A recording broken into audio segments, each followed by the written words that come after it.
Hello students, our today's topic is electrophilic substitution reactions. So that is the chemical property of haloarenes. Haloarene undergo the usual electrophilic substitution reactions of the benzene ring such as halogenation, nitration, sulfonation and Friedel-Crafts reaction. Halogen atoms, besides being slightly deactivating, is ortho-para directing. Therefore, further substitution occurs at ortho and para positions with respect to the halogen atom. The ortho-para directing influence of halogen atom can be easily understood if we consider resonating structures of halobenzene. So here we will see that benzene ring is there attached with X, that is halogen. Now here halogen contains 3 lone pairs. If one of the electron pair of halogen is shifted to the adjacent bond position, then here single bond will become double bond. So in that case, this pi bond will shift to the adjacent corner, that is at ortho position. So here we have to show resonance by double-headed arrow. So this halogen, after losing one electron pair, will carry positive charge. Then here double bond is there, and as this pi bond is shifted to ortho carbon, it will carry negative charge. Then in the next structure, this negative charge, which is a lone pair, will form a bond pair at the adjacent bond position.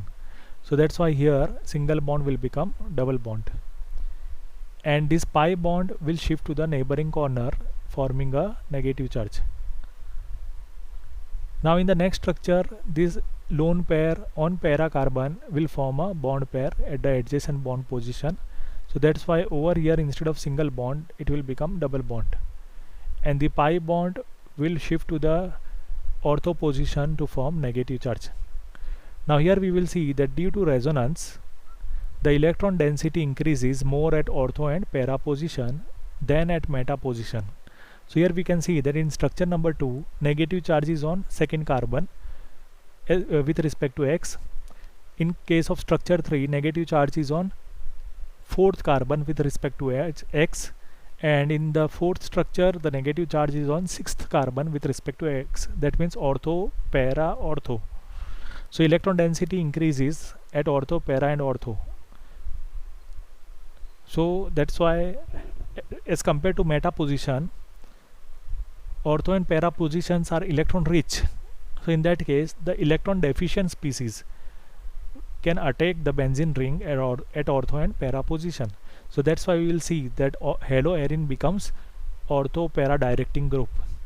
Further, the halogen atom, because of minus I effect, has some tendency to withdraw electrons from the benzene ring.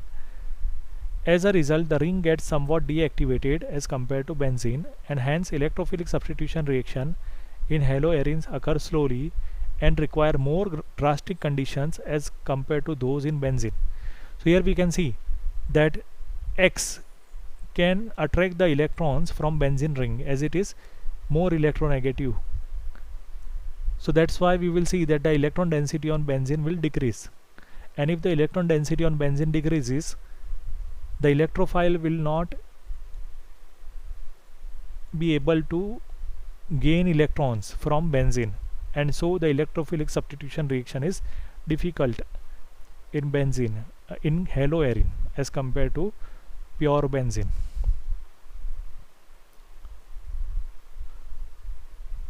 So one by one we will study all the electrophilic substitution reactions. Number 1 is halogenation. If chlorobenzene is treated with chlorine Cl2 in the presence of anhydrous FeCl3. Now as chlorine is ortho-para directing, either Cl may attack benzene at ortho position or para position. If suppose H plus ion is removed from ortho carbon, now here we will see that Cl2 will undergo heterolytic fission. So that means the two electrons of Cl-Cl bond,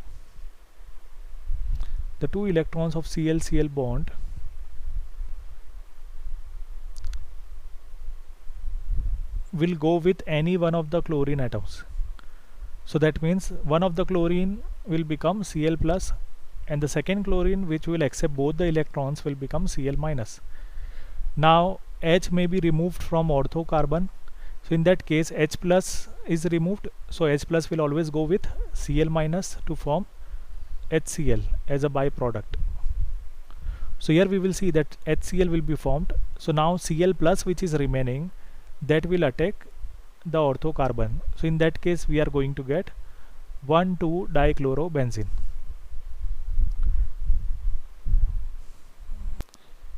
Now instead of orthocarbon, if H is removed from para-carbon in the form of H plus, so in that case H plus and Cl minus will again form HCl, and in that case Cl plus is going to attack the para-carbon. So in that case we are going to get 1,4-dichlorobenzene. So here we are getting two different products, 1,2-dichlorobenzene and 1,4-dichlorobenzene. Now in case of 1,2-dichlorobenzene, as the two groups are at neighboring carbon atoms, so there is a steric hindrance, that is repulsion between the groups is there. So that's why ortho product will always be minor product and para product will be major product. Second is nitration. So if we take chlorobenzene and if we add concentrated nitric acid and concentrated sulfuric acid, so in that case NO2 plus ion will be formed from HNO3 and second ion will be OH minus. Okay, so that's why it forms HNO3. Now NO2 plus ion, if you attack, it attacks the orthocarbon. So in that case from here H plus will be removed and from here OH minus will be removed, so it will form H2O, and then NO2 plus will attack the orthocarbon. So that's why we will get 1,chloro-2-nitrobenzene. And if instead of orthohydrogen, if para hydrogen is replaced by NO2, then you will get the second product, 1,chloro-4-nitrobenzene. Here also, due to the steric hindrance, that is the repulsion between the groups, neighboring groups, ortho product will become minor product and para product will become major product. So in all the electrophilic substitution reactions, always para product will be major product. Number 3 is sulfonation.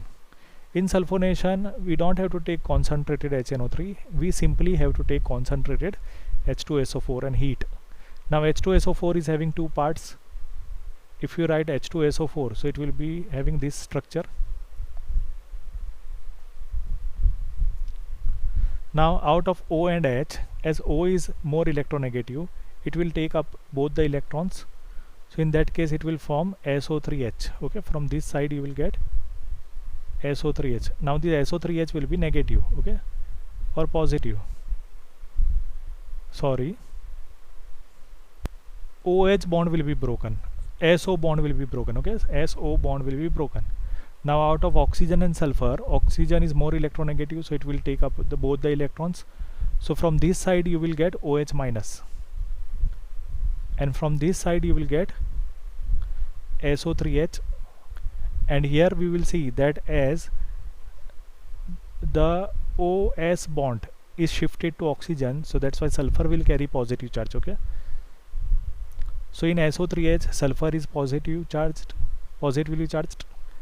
Now if hydrogen is removed from orthocarbon, so that hydrogen and OH minus will together form H2O as a byproduct, and SO3H plus is having sulfur which is electron deficient, so that sulfur is going to combine with the orthocarbon.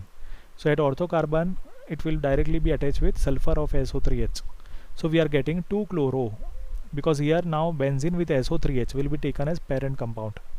So we will write 2-chloro and then the main compound is benzene sulfonic acid. Instead of second hydrogen, if the fourth hydrogen is replaced by SO3H, then we are going to get 4-chlorobenzene sulfonic acid. Now number 4 is Friedel-Crafts reactions. Now here there are two type of reactions, one is alkylation, one is acylation. In alkylation we have to introduce CH3, and in acylation we have to introduce COCH3. Now here we will see that in case of CH3Cl, bond is between carbon and chlorine is more electronegative, so it will take away both the electrons to form Cl minus, and we are going to get CH3 plus. So out of the two, electrophile is CH3 plus. Now if H plus is removed from orthocarbon, so that will combine with Cl minus to form HCl. So in that case CH3 is going to replace orthohydrogen to give 1-chloro-2-methyl benzene. So this is the ortho product, which is minor product. And if para hydrogen is replaced by CH3, so again HCl will be removed and para hydrogen will be replaced by CH3, so we will get 1 chloro 4 methyl benzene, which is the major product. Now second is acylation. Here we have to introduce COCH3 group, okay, instead of CH3. Now here we will see that out of here, in case of CH3COCl, the bond is between carbon and chlorine, and as chlorine is more electronegative, it will take up both the electrons of the CCl bond. So in that case, from the left hand side we will get CH3CO plus and Cl minus. If hydrogen from the ortho carbon is removed in the form of H plus, so H plus and Cl minus will together form a byproduct HCl. Now here carbon of CO is positively charged. That's why when we join COCH3, then the carbon of CO should be attached with the carbon of the ortho position.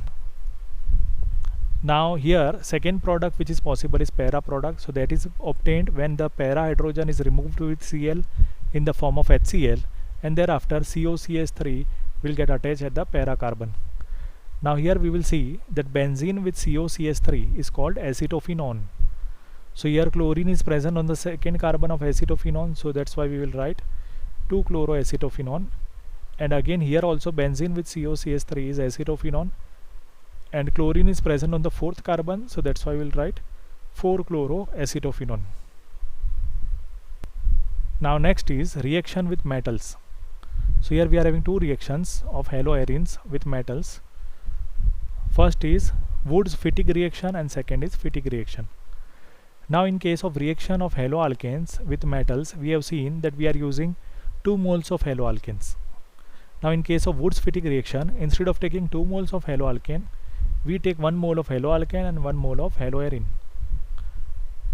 and treat it with sodium metal. So if we take 2 moles of Na, so 2 Na, then 1x from here and 1x from here, 2x. So 2 NaX will be removed, and thereafter R will directly get attached with the benzene ring. So that means you are getting aromatic hydrocarbon, okay, like we are getting alkyl arene, okay. So suppose you require toluene from chlorobenzene. So in that case what we will do in the Wurtz-Fittig reaction, we will take chlorobenzene, then we will take 2 times sodium, and in case of haloalkane we have to take CH3Cl, okay, because we require toluene. So on benzene ring we require CH3, so we will take CH3Cl. So 2 chlorine, 2 Na. Now here on the arrow we have to write dry ether. That means this reaction takes place in the presence of dry ether, because water reacts with sodium metal and it leads to explosion. So that's why we have to take dry ether as a solvent. So 2 NaCl will be removed, and thereafter we will see that this CH3 will directly get attached with benzene ring, and benzene with CH3 is toluene. So in order to obtain alkyl arene we have to use Wurtz-Fittig reaction. So when we go from Wurtz to Wurtz-Fittig reaction, we have to replace one of the haloalkane with haloarene. Then when we go from Wurtz-Fittig reaction to Fittig reaction, then in that case both the halides should be aryl halides only. So instead of taking 1 alkyl halide and 1 aryl halide, in Fittig reaction we have to take 2 aryl halides and 2 moles of sodium in the presence of dry ether. Then in that case we will find that as we are having 2 aryl halides and 2 sodium metal, so when we remove 2 NaX, then in that case this carbon and this carbon, as both will be having 1 valency less, so that's why they will combine with each other to form diphenyl, okay. So in case of diphenyl, both the carbons after losing halogen will combine with each other, so we are getting diphenyl. Diphenyl is also known as biphenyl. Okay, both are one and the same, diphenyl or biphenyl. In text questions are there: which alkyl halide from the following pair would you expect to react more rapidly by SN2 mechanism? Explain your answer. So in the first one we are having 1 bromobutane and 2 bromobutane. Now in case of 1 bromobutane, bromine is attached with primary carbon, and in 2 bromopropane, bromine is attached with secondary carbon. So here we will see that SN2 is faster in primary carbon. That's why primary alkyl halide will undergo SN2 mechanism fast because of less steric hindrance. Now 2 bromobutane is having bromine attached with secondary carbon, and in case of 2-methyl 2-bromopropane, bromine is attached with tertiary carbon. So here we will see that in secondary alkyl halide steric hindrance is less, so here 2-bromobutane will undergo rapid reaction in SN2. Now here we will see that in case of number 3, in both the compounds bromine is attached with primary carbon, but here we will see that this CH3 is away from the primary carbon and this CH3 is close to the primary carbon. So here we will see that steric hindrance will be more, while here steric hindrance will be less. So that's why 3-methyl 1-bromo 3-methyl butane will undergo SN2 mechanism faster. Now 10.8, in the following pairs of halogen compounds, which compound undergo faster in SN1? Now here chlorine is attached with tertiary carbon and here chlorine is attached with secondary carbon. So tertiary alkyl halide will undergo SN1 fast because of more stable carbocation. Now here 1 chloro is there, here 2 chloro is there. So that means here chlorine is attached with 1 degree carbon and here chlorine is attached with 2 degree carbon. So here carbocation form will be more stable. So this compound will undergo SN1 reaction fast. Number 10.9, identify A, B, C, D, E, R and R dash in the following. Cyclohexyl bromide reacts with Mg in presence of dry ether. So according to Grignard reaction, what will be the product A? So Mg will come in between cyclohexane and Br. So it will form cyclohexyl magnesium bromide. Then water is there. Now when you are adding water, there is a removal of MgBrOH. So out of water, OH is removed along with MgBr. So that means we are remaining with only H plus ion, and that H plus ion will get attached with this carbon. So means product B will be cyclohexane. Okay. So instead of C6H11, it will become C6H12. So cyclohexane is the compound B. Now in number 2, RBr plus Mg in the presence of dry ether gives C. So here also Grignard reaction is there. So Mg will come in between R and Br. So product C will be RMgBr. Then instead of H2O, D2O is used. So here as MgBrOH is removed, here what will be removed? MgBrOD. So now we are remaining with only D plus. Okay, and that D plus is going to replace MgBr. Now here the product is given CH3CHD So here you can see that R is nothing but it is isopropyl group. So here also R should be isopropyl group.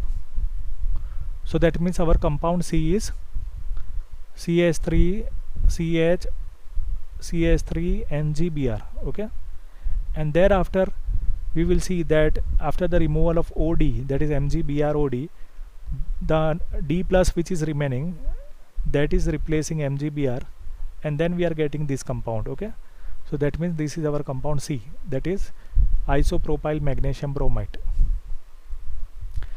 Now here R dash X is given. So in case of R dash X, what will be R dash? Now here Wood's reaction is there. So that means you require 2 times alkyl halide and you are getting this product. Now in this product, we will see that when you break this bond, both the sides are equal. So that means here R dash should be tertiary butyl. So R dash X must be tertiary butyl halide. Now when it is treated with Mg, you are getting product D. So you should get Grignard reagent. So Grignard reagent is obtained when magnesium combines with alkyl halide to form alkyl magnesium halide. And thereafter we are adding H2O, so there is a removal of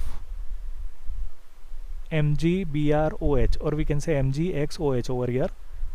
So H plus ion of water which is remaining will get attached with the carbon, tertiary carbon. So our compound E must be 2-methyl propane, or we can say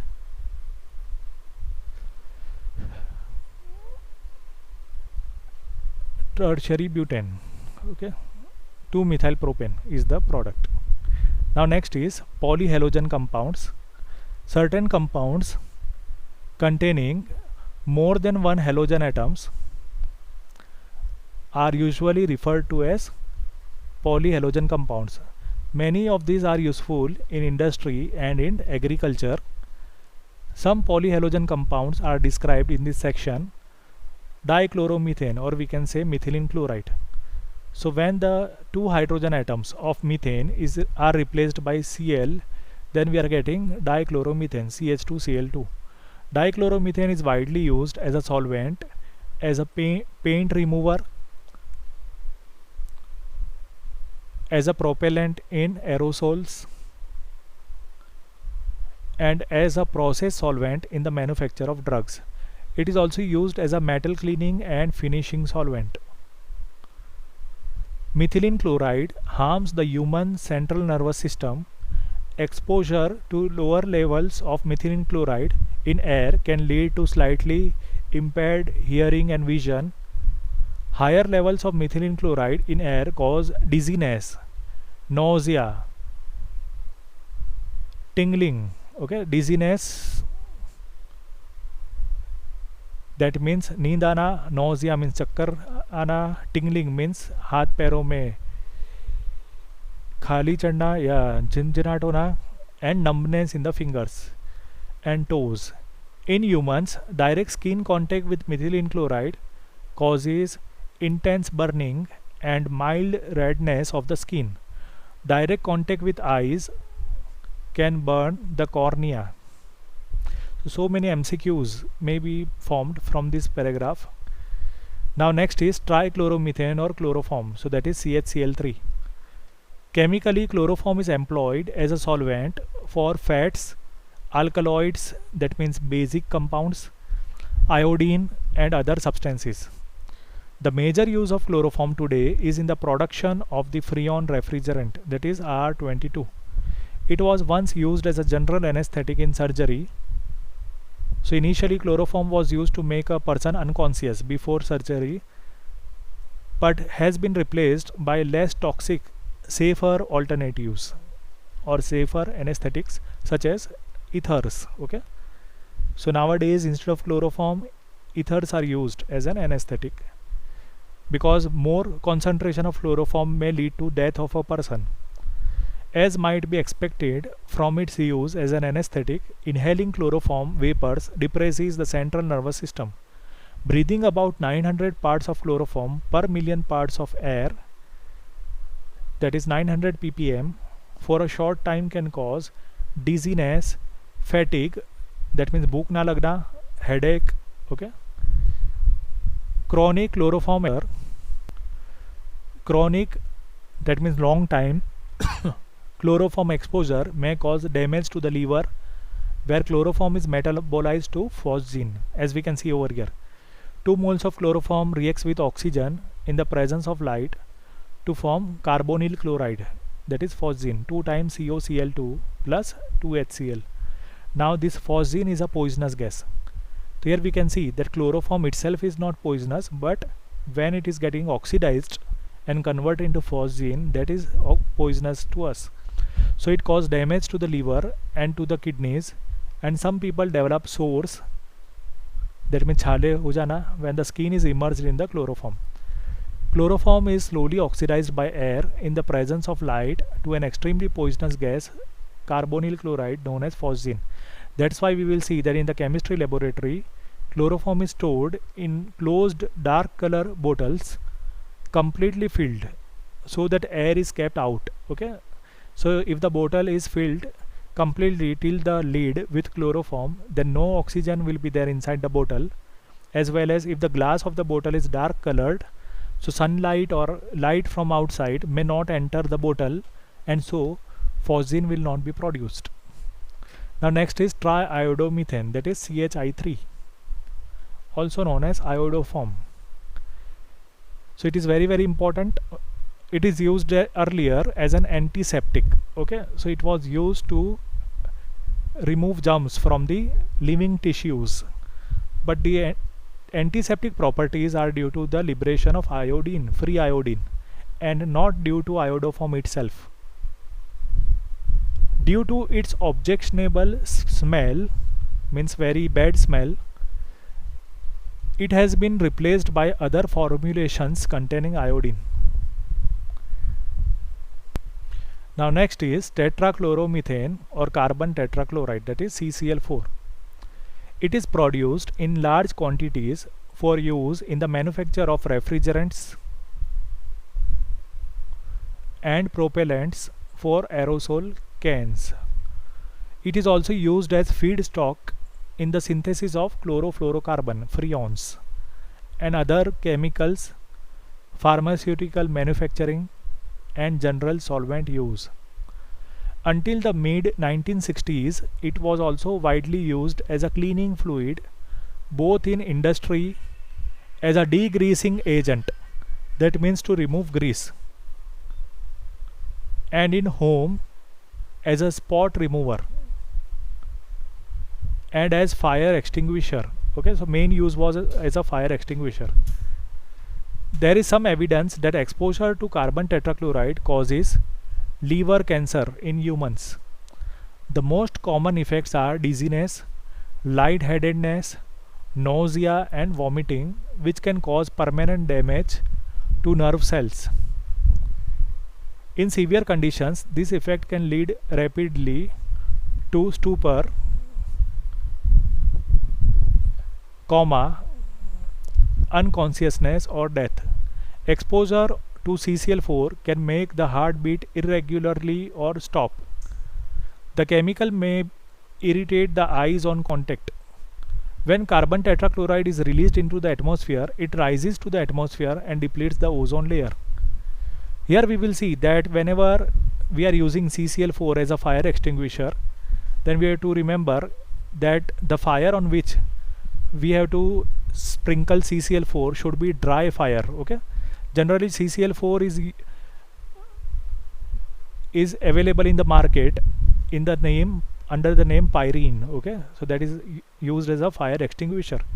When we are using CCl4 to extinguish the fire, there should not be water on the fire along with CCl4, so it should be a dry fire. Otherwise what will happen, that if water is also sprinkled and CCl4 is also sprinkled, then in that case it will form phosgene along with HCl. So here we can see that due to the formation of phosgene, people standing around the fire or in that area, particular area, due to the evolution of COCl2, production of COCl2, it may lead to death of other people. So that's why it should be dry fire.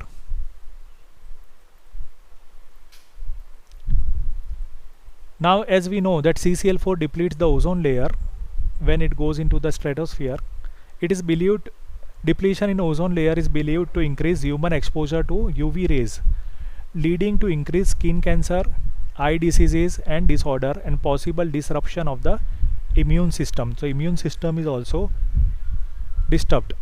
Now next is freons. The chlorofluorocarbon compounds of methane and ethane are collectively known as freons. They are extremely stable, unreactive, non-toxic and non-corrosive, and easily liquefiable. So that's why they are used in the refrigerators after liquefying them, and they are even non-toxic also. But we will see that when they go into the stratosphere, they deplete ozone layer. That leads to the ozone hole. So that's why their use is restricted. Freon 12, its formula is CCl2F2, is one of the most common freons in industrial use. It is manufactured from tetrachloromethane by Schwarz reaction. So here we will see that when we are having tetrachloromethane, that is CCl4, and if it is treated with SbF3, that is antimony fluoride, in the presence of SbF5. So here we will see that CCl4 carbon tetrachloride reacts with SbF3, okay, antimony fluoride, in the presence of SbCl5 and heated. So here we will see that Cl will be replaced by F, okay. So Cl will be replaced by F, that means bigger halogen is replaced by smaller halogen. So that is Schwarz reaction. So we are going to get CCl2F2 and plus we will get SbCl3, okay. So here we are getting freon 12, that is chlorofluorocarbon. So here we will see that these freons are usually produced for aerosol propellants, refrigeration and air conditioning purposes. By 1974, total freon production in the world was about 2 billion pounds annually. Most freon, even that used in refrigeration, eventually makes its way into the atmosphere, where it diffuses unchanged into the stratosphere. In stratosphere, freon is able to initiate radical chain reactions that can upset the natural ozone balance. Now the last topic is para-dash dichloro diphenyl trichloroethane. So here we will see that ethane is CH3 bond CH3, so that is ethane. Now here we are having para-dash dichloro diphenyl. So here what we have to do, that we have to remove two hydrogen atoms and they are replaced by two phenyl rings, and these two phenyl rings are having chlorine at para position. So that's why one of the para is written as para and another para is written as para-dash. So para-dash dichloro diphenyl, and thereafter we are having trichloroethane. Now we have to introduce 3 chlorine on the same carbon. So on this carbon we will replace all the 3 hydrogens by chlorine. So that is trichloro, and main compound is ethane. So this compound is known as DDT, that is dichloro diphenyl trichloroethane. DDT, the first chlorinated organic insecticide, was originally prepared in 1873, but it was not until 1939 that Paul Muller of Geigy Pharmaceuticals in Switzerland discovered the effectiveness of DDT as an insecticide. Paul Muller was awarded the Nobel Prize in Medicine and Physiology in 1948 for this discovery. The use of DDT increases enormously on a worldwide basis after World War II.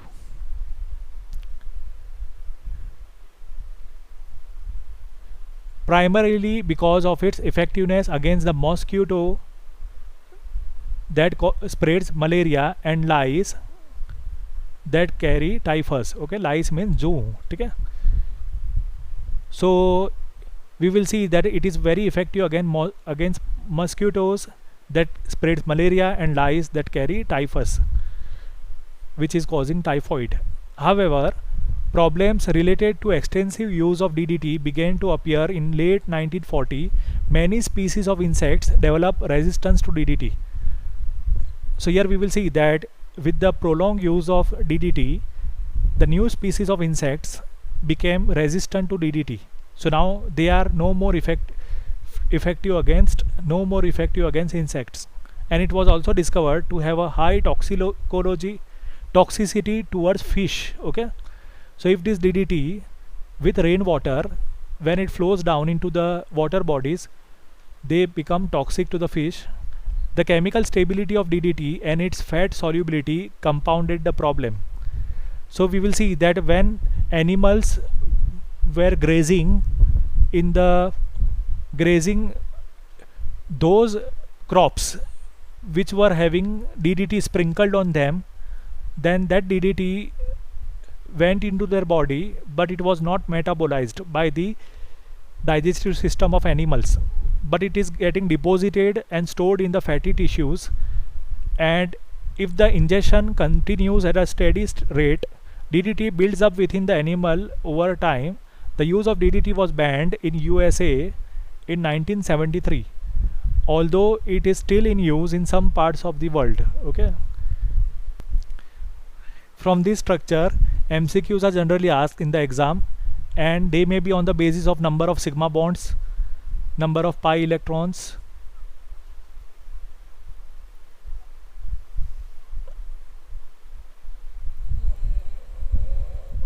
number of chlorine atoms. So if you don't know the structure, you will not be able to answer the MCQ.